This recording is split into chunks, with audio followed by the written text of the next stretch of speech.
अस्सलाम वालेकुम, मैं हूँ गौर सियाल। नाज़रीन कराम, बड़ी अहम तरीन डेवलपमेंट आपके सामने रखनी है।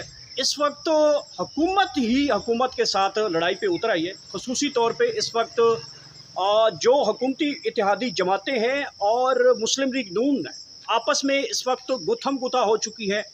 आपको बताते चले कि मरियम नवाज़ साहिबा और बिलावल भुट्टो साहब जो हैं वो एक दूसरे के आमने सामने आ चुके हैं, खुलकर एक दूसरे के ऊपर तनकीद कर रहे हैं।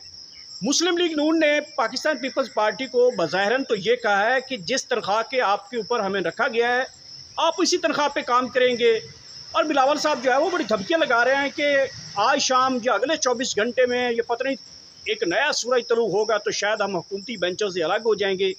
लेकिन जब दूसरा दिन चढ़ता है तो वो हुकूमती बेंचों में बैठे होते हैं और सारा दिन एक दूसरे के ऊपर तनकीद कर रहे हैं। कोई कहता है जी कराची के हालात ये हो गए हैं, दूसरा कहता है लाहौर के ये हालात हो गए हैं।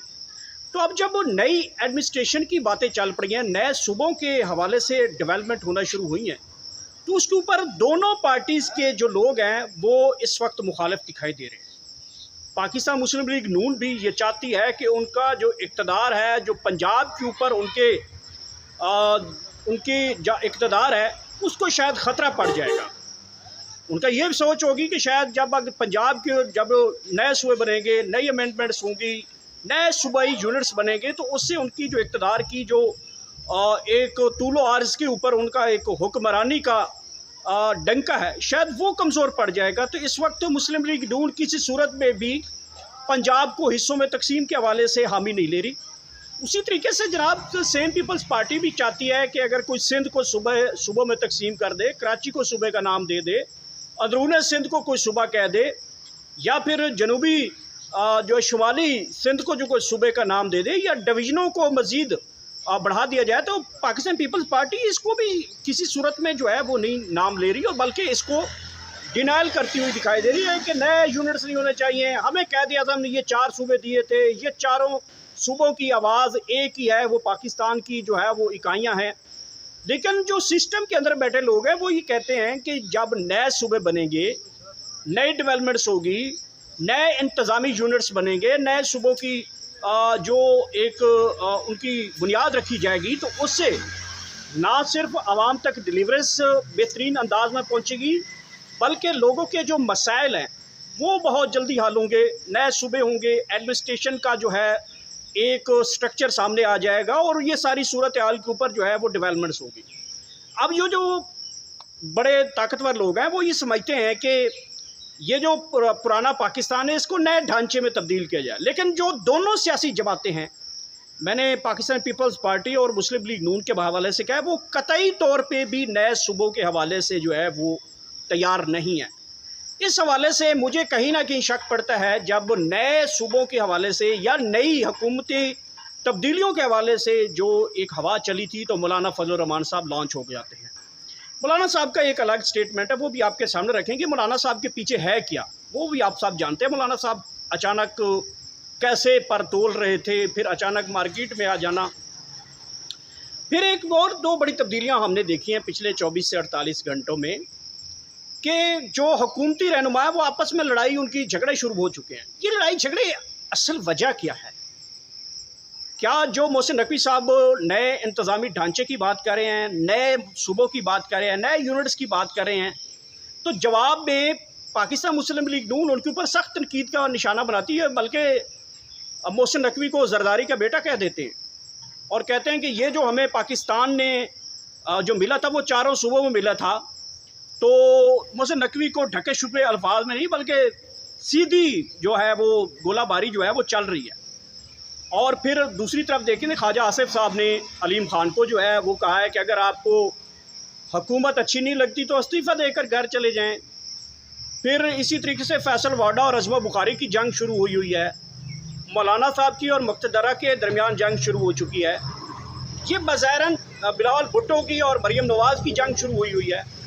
ये बज़ाहिरन जो है वो पब्लिकली 2-3 चीज़ें ऐसी हमें समझ में आता है कि एक तो 28वीं तरमीम में जो सूबों की हवाले से जो उनका वफाक के हवाले से जो बजट है उसकी तकसीम से NFC अवार्ड वगैरह वगैरह जो भी इसमें आता है, और फिर नए सूबों की तकमील के हवाले से जो चीज़ें चल रही हैं, एक तो 28वीं तरमीम रुक हुई है। रुक गई है। जब से मौलाना आया है 28वीं तरीन रुक गई है। वजह यह है कि जब 28वीं पास होगी तो वज़ीर आज़म कमज़ोर हो जाएगा और जो सदर है उसकी कुर्सी भी शायद किसी तरह ख़तरे में चली जाएगी। कुछ ऐसी हमें तरामीम के अंदर कुछ शराइत ऐसी हमें सुनने को मिली थी कि दोनों सीटें जो है वो फिर ख़तरे में चली जाएंगी। तो हुकूमत तो कभी नहीं चाहेगी कि हमारे पास कोई कुर्सी छीन के ले जाए। तो दूसरी तरफ ये जो लड़ाई है इस वक्त बड़ा स्मूथ माहौल है। पाकिस्तान तहरीक इंसाफ सड़कों का ऐलान दिया, अभी इन्होंने ऐलान नहीं किया कि हमने फ़लाँ डेट को आना, लेकिन उससे पहले आपस में जो है वो गुत्थम गुत्था होना या कुत्तम कुत्ता होना। तो ये बात से समझ से बाला बड़ी तारा है कि जनाब आपस में लड़ाई झगड़े शुरू कर दी इन्होंने। दो चीज़ें इंपॉर्टेंट हैं इस तस्वीर के पीछे।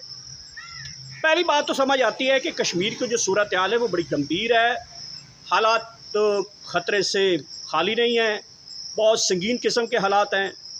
और जिस तरीके से कश्मीर की सूरत हाल है उससे लोगों की तवज्जो हटाने के लिए लोगों के दरमियान लड़ाई करवाई जा रही है, ताकि मीडिया के ऊपर वाडा ने ये कहा तो उसने ये कहा, राना ने ये कहा तो नकवी ने ये कह दिया, ख्वाजा ने ये कहा तो जनाब आगे से अलीम खान ने ये कह दिया, तो अज़मा बुखारी ने ये किया तो वाडा ने ये कर दिया, मौलाना ने मुक्तदरा के परखच्चे उड़ा दिए। ये चीज़ चला रहे हैं ताकि लोग इन्हीं के दरमियान रहे और कश्मीर से तवज्जो हट जाए। इसके पीछे एक और भी बड़ी कड़ी सामने आ रही है, चूँकि पाकिस्तान के अंदर जो इस वक्त क्योंकि पाकिस्तान को मजहबी जमाती या एक मज़हब का जो टच है ना लोगों वो बहुत ज़्यादा है। और इस वक्त इराक़ के ऊपर जो है वो इस वक्त जो सऊदी अरेबिया है वो अटैक कर रहा है और वहाँ पे शिया कम्युनिटी को टारगेट किया जा रहा है। और उन ख़बरों को भी मेरे ख़्याल में कहीं पश पर्दा रखा जाए ताकि सऊदिया, ईरान और पाकिस्तान के जो लोग जज्बाती हैं, ज़ाहिर बात है बड़ी तादाद है जो ईरान को सपोर्ट करती है, बड़ी तादाद है पाकिस्तान की जो सऊदिया को सपोर्ट करती है। तो यूँ पाकिस्तान के अंदर एक खाना जंगी वाली सूरत भी पैदा हो सकती है जब करबला के ऊपर अटैक होते हैं, नजफ़ अशरफ के ऊपर अटैक हो रहे हैं। तो ये जो मीडिया के ऊपर ऐसी खबरें आती हैं तो लोगों की तवज्जो जो है मेरे ख्याल में डाइवर्ट करने की कोशिश की जा रही है दो पॉइंट्स के ऊपर। एक कश्मीर से तवज्जो हटाई जाए, दूसरा जो करबला के अंदर अटैक हुए हैं या फिर नजफ़ अशरफ के इराक़ के ऊपर अटैक हो रहे हैं। तो इससे जो है कहीं ना कहीं कुछ लोग ये सोचते हैं कि अगर ये खबरें लोगों के अंदर चली गई और एक नया पाकिस्तान के अंदर खाना जंगी मजहबी इंतशार पैदा हो सकता है, तो हो सकता है कि कहीं ना कहीं ये भी चीज़ें चल रही हैं। एक और बड़ी खबर आपके सामने रखनी है, वो मैंने आपको बताया कि रिजवी बरादरान जो हैं उनके लॉन्ग मार्च की तैयारियां शुरू कर दी गई हैं। लॉन्ग मार्च वो कब करेंगे, कैसे करेंगे, उनकी पार्टी का लाएअमल जो है अगले 24 से 48 घंटों में सामने आ जाएगा। और उनके बारे में ये भी कहा जा रहा है कि रिजवी बरादरान की जो फैमिली है, जिस तरीके से इमरान खान की बहनें इस वक्त बाहर निकली हुई हैं, लोगों की स्ट्रीट मूवमेंट देखकर बढ़ रही हैं, बताया ये जा रहा है कि रिजवी बरादरान की जो फैमिली है वो भी मार्केट में इसी तरीके से आएगी और वो आगे जाकर जो है वो लीड करेंगी। और रिजवी बरादरान की जो जमात है जिसको क्रैश किया गया है, उनकी पार्टी का सैम्बल भी छीन लिया गया, क्रेन भी छीन ली गई, जमात ही ख़त्म कर दी गई है और पता नहीं कितने पंजाब के अंदर मुकदमात हैं। ये सारी सूरत हाल बनी हुई है।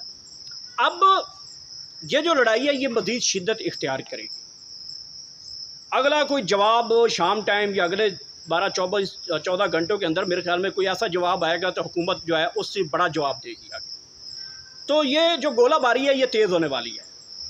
तो देखते हैं ये गोलाबारी जो है वो इतनी देर तक कब तक ये कहाँ जाती है, इसके पीछे ना कोई राज तो है ही ना। वरना मुझे एक बात बताएं कि मोहसिन नकवी को राना सनाउल्लाह की जुर्रत है कि वो कहे कि जी तुम जरदारी के बेटे हो, अगर तुम्हें सिस्टम अच्छा नहीं लगे तो आप अलग हो जाए, ये हमारा कायदे आज़म ने दिया हुआ ये सब कुछ। तो वो राना सनाउल्लाह साहब के पास इतनी कैपेसिटी नहीं है कि वो कहें। मुझे तो राना सनाउल्लाह की कैपेसिटी का उस दिन से अंदाज़ा है कि वो अपने हल्के के किसी एक कांस्टेबल का ट्रांसफ़र नहीं करवा सकता। तो वो राना सनाउल्लाह जो है वो मोहसिन नकवी साहब को धमकी लगा रहे हैं, जबकि पता ही है कि मोहसिन नकवी इस वक्त जो स्टेट है उसके सबसे ताकतवर शख्सियत है। कई मामलात में शहबाज शरीफ साहब बहुत पीछे हैं।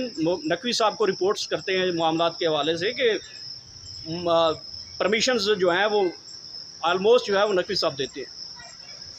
तो राना सनाउल्लाह जो है मोहसिन नकवी के पीछे या फिर मुस्लिम लीग नून के कोई लोग जो हैं वो मोहसिन नकवी को टारगेट कर रहे हैं। मेरी समझ से बाला तार है जब वो सिस्टम का बंदा है और सिस्टम का बंदा जिसके हाथ में अदलिया की तमाम तर जो चीज़ें हैं वो उनके हाथ में है। अगर वो चाहें तो 1 सेकंड में जो है वो फार्म 45 को सीधा करें और ये हुकूमत घर चली जाएगी। ये कैसे हो सकता है कि हुकूमत जो है इतनी बड़ी ताकतवर शख्सियत को ललकार पड़े और उसके पीछे पड़ जाए? ये बालातर चीज़ें हैं। मतलब ये है कि बज़ाहिरन तो नूरा कुश्ती लगती है और इसका पीछे जो डायवर्जन है, जो डायरेक्शन है, वो यही है कि या कश्मीर से तवज्जो या फिर सऊदी अरेबिया और इराक, ईरान की जो इस वक्त सूरत हाल है, उससे लोगों को थोड़ा सा तवज्जो हटा के रखनी है। मेरी समझ में ये चीज़ आती है, मेरी अपनी ज़ाती राय है, इसमें कोई ख़बर नहीं हो सकता मैं गलत भी हूँ। बहरहाल वापस आते हैं। अब जो पाकिस्तान तहरीक इंसाफ है, इस तमाम सिनेरियो से वो फ़ायदा उठा सकती है। लेकिन पाकिस्तान तहरीक इंसाफ को जी पता है हुकूमत इस वक्त जो है वो नूरा कुश्ती खेल रही है।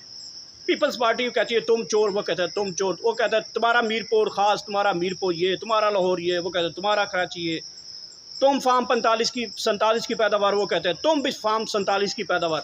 लेकिन फार्म 47 तो बताते हैं, लेकिन जिन लोगों ने इनको फार्म 47 दिया है उसका नाम नहीं लेते, ये बस चुप करके एक दूसरे को कह देते हैं।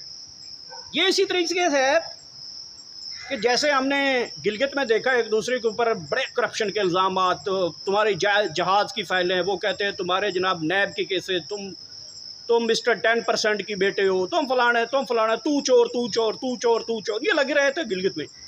जैसे इलेक्शन डे आया था, मैंने शाम टाइम इसहाक डार को और बिलावल भुट्टो का गठे चाय के मुझे देखा और बस ठीक है जी। तो ये तो है ना, एक सियासी बयानात देकर अपनी सियासत लोगों में जाकर बयान करना। लेकिन लोग बड़े चालाक हैं, लोग बड़े होशियार हैं, पढ़ लिख गए हैं लोग, पता चल गया है कि अगर बिलावल भुट्टो जो है वो नवाज शरीफ को चोर कहे और बिलावल भुट्टो का बाप जो उन्हीं चोरों के वोट के ऊपर सदर भर के बैठा हो, तो लोग इतने पागल तो नहीं है। या फिर बिलावल भुट्टो जो है वो अगर ये बात करे कि तुम फार्म 47 की पैदावार हो, तो लोगों को ये नहीं पता थे अपना जो फार्म 47 है उसका ख्याल किसको है। बिलावल भुट्टो जो है वो तकरीरों में करता है कि नवाज शरीफ जो डॉक्टर यास्मीन से हारा हुआ है, तो अपना फार्म 47 भी तो ज़रा देखें ना। तो ये लोगों को इतनी तो समझ है कि ये जो सूरत हाल है, इसमें पाकिस्तान तहरीक इंसाफ को मेरे ख्याल में अच्छी सियासत कर रही है। उनको पता है कि लोगों को कई जगहों पे मैंने देखा है कि पाकिस्तान तहरीक इंसाफ जो है वो खामोश है। उसकी वजह यह है, वो खामोशी से लोगों को ये बता रही है कि नूरा कुश्ती है, खेलने दो इनको, ये सारा कुछ जो है ड्रामा जो चल रहा है, इसको ड्रामे को वो अपनी पॉइंट स्कोरिंग में लगे हुए हैं। बहरहाल देखते हैं पाकिस्तान तहरीक इंसाफ के जनाब एहतजाज के चैम्पियन और opener first batsman Sohail Khan Afridi जनाब आजकल फिर आओ न देख रहे हैं न तो देख रहे हैं, बड़ी बड़ी बड़के मार रहे हैं। और उनके पास गंडापुर साहब ने भी बड़ा अच्छा पैगाम भेजा कि जनाब आएँ मिलकर चलते हैं, देखते हैं कब तक ये मिलकर चलते हैं, कामयाबी नज़र आती है नहीं आती। हो सकता है कि जो मोहसिन नकवी बात कर रहा है, अगर वो सूबों के हवाले से अगर पीपल्स पार्टी और नून लीग नहीं मानते तो ये सिस्टम फिर लपेट दिया जाएगा, जहाँ तक मेरी इन्फॉर्मेशन, फिर ये सिस्टम किसी और तरफ चला जाएगा। ना पीपल्स पार्टी बचेगी, ना नून लीग बचेगी, ना पीटीआई बचेगी, या सियासी जमातें बचेंगी, कुछ और सिस्टम बन जाएगा। फिर ये जमहूरियत को ढूंढते फिरेंगे। तो देखते हैं सूरत हाल जो भी होगी वो भी आपके सामने रखे। अब तक इतने मेरे चैनल का खास ख्याल रखिएगा, अपना फीडबैक कमेंट सेक्शन में लाजमी बताइएगा। आखिर में अल्लाह पाक आप सबको इतनी ज़्यादा खुशियाँ दे, वो आगे खुशियाँ तकसीम कर सके। Thank you so much.